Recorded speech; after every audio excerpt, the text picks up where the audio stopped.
songes à quitter la France et à partir t'expatrier au Portugal, alors cette vidéo est faite pour toi.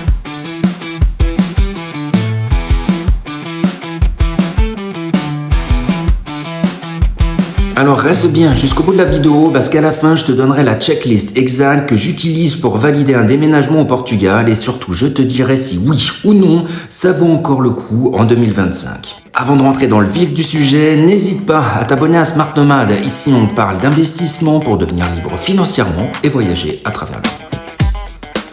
Si le Portugal attire autant, c'est pour trois raisons. Le coût de la vie inférieur à la France ou encore à l'Allemagne. Et bien sûr, la météo avec plus de 300 jours de soleil par an dans le sud et une fiscalité longtemps ultra avantageuse, mais qui a changé. Et là, reste bien avec moi parce que c'est le point où beaucoup se trompent. Tu verras que même sur les anciens avantages du régime fiscal NHR, il existe encore des solutions pour économiser énormément. On en parle à la fin.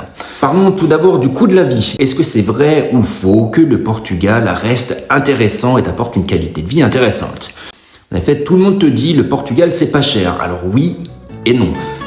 Tu vas me dire c'est un peu comme partout, ça dépend où on va, mais les gens comparent les prix des restaurants mais ils oublient que le prix des appartements a explosé en 10 ans.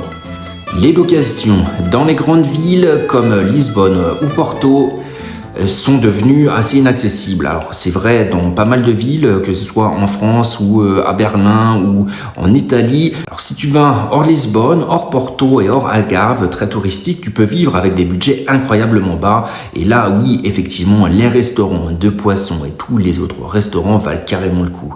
T'as un loyer pas cher et là tu peux avoir une qualité de vie super intéressante. Surtout si tu travailles à distance et que tu arrives à avoir un salaire européen intéressant.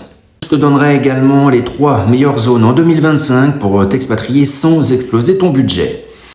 Parlons maintenant de l'assurance santé comme j'en ai parlé un peu au début. Parlons maintenant de l'erreur que 80% des expatriés font sur l'assurance. Beaucoup arrivent en pensant « je suis en Europe, donc j'ai accès au système de santé publique ».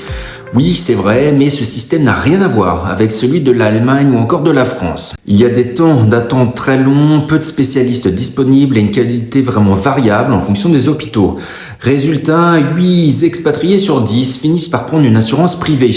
Et là, attention, les prix peuvent vraiment varier du simple au triple selon ton âge, ton lieu et l'assureur. Je te donnerai à la fin les 2 assureurs les plus fiables ainsi que les moins chers. En effet, tout d'abord de la fiscalité qui est un point qui crée le plus de confusion. On en parle beaucoup, le Portugal n'est plus intéressant sans le NHR. Encore une fois, oui et non.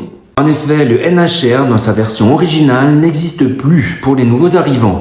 Mais plusieurs choses restent très avantageuses. En effet, la taxation sur les crypto-monnaies est à 0% après un an de détention. Ici, c'est comme l'Allemagne, mais c'est très loin de la France qui veut imposer juste la possession de crypto-monnaies. Les dividendes étrangers peuvent être optimisés légalement. Les freelances en activité tech ont encore des avantages considérables. Les digital nomades peuvent utiliser des stratégies hybrides avec d'autres pays. On en parlera dans d'autres vidéos, alors n'hésite pas à t'abonner à Smart Nomade. Alors je te donnerai en fin de vidéo les 3 erreurs fiscales qui coûtent le plus cher aux nouveaux expatriés. Parlons maintenant des visas. Beaucoup pensent que tout est simple au Portugal. En vérité, les rendez-vous peuvent prendre des mois, les documents demandés changent régulièrement. Après, si tu es français et que tu as la nationalité française ou celle d'un des pays ressortissants de l'Union européenne, ça ne pose pas un problème particulier. Il y a la libre circulation des travailleurs qui fait que tu peux vivre et travailler sans besoin de visa. Par contre, si tu n'as pas l'une de ces nationalités, ça peut être un peu plus compliqué pour toi. Chose importante à voir, si tu t'installes sans travailler, ça peut être compliqué parce qu'il y a quand même des conditions de ressources. Tu dois pouvoir subvenir à tes besoins. Le Portugal est de plus en plus strict. Moi, j'ai eu le cas en Allemagne également où j'ai un moment je n'avais pas assez travaillé et j'étais au chômage. Avoir les minima sociaux, c'est assez compliqué. J'ai dû faire un procès en Allemagne que j'ai gagné. C'était il y a longtemps déjà, mais voilà, c'est pas forcément évident non plus. On est toujours mieux servi quand on est en France. Là, on reste à l'étranger, donc on n'a pas forcément toujours les mêmes droits. En tout cas, c'est ce qu'essayent de faire valoir les administrations. Et parlons maintenant des vraies difficultés quotidiennes, parce que oui, tout n'est pas rose. La bureaucratie peut être lente, Ça peut être également compliqué quand on ne parle pas forcément le portugais. Les salaires locaux sont très bas, donc c'est une mauvaise idée si tu cherches un job sur place. C'est vraiment intéressant en tant que digital nomade. Après, avec un salaire local, tu pourras toujours vivre comme un local, mais tu n'auras pas forcément une plus-value et une meilleure qualité de vie, si ce n'est la météo. Donc là, pareil, n'hésite pas à t'abonner à Smart Nomad. On parle de la meilleure façon pour se mettre à son compte et travailler à distance. Malgré tout ça, le Portugal reste l'un des pays les plus agréables d'Europe pour vivre si tu sais où aller et comment t'installer. Et puis l'expatriation, c'est toujours une chance, c'est incroyable, ça permet de changer, d'apprendre beaucoup de choses et de se sentir à la fin encore plus français que ce que l'on était encore avant. Voyons maintenant les solutions concrètes, autrement dit le moment que tout le monde attend. Ceux qui ont besoin d'un visa, il y a le visa Digital Nomade D8, c'est rapide, flexible et très adapté aux travailleurs en ligne, beaucoup plus simple que le D7. Concernant les zones parfaites pour vivre sans se ruiner, il y a 3 endroits super sympas. Braga, c'est dynamique, jeune et pas cher.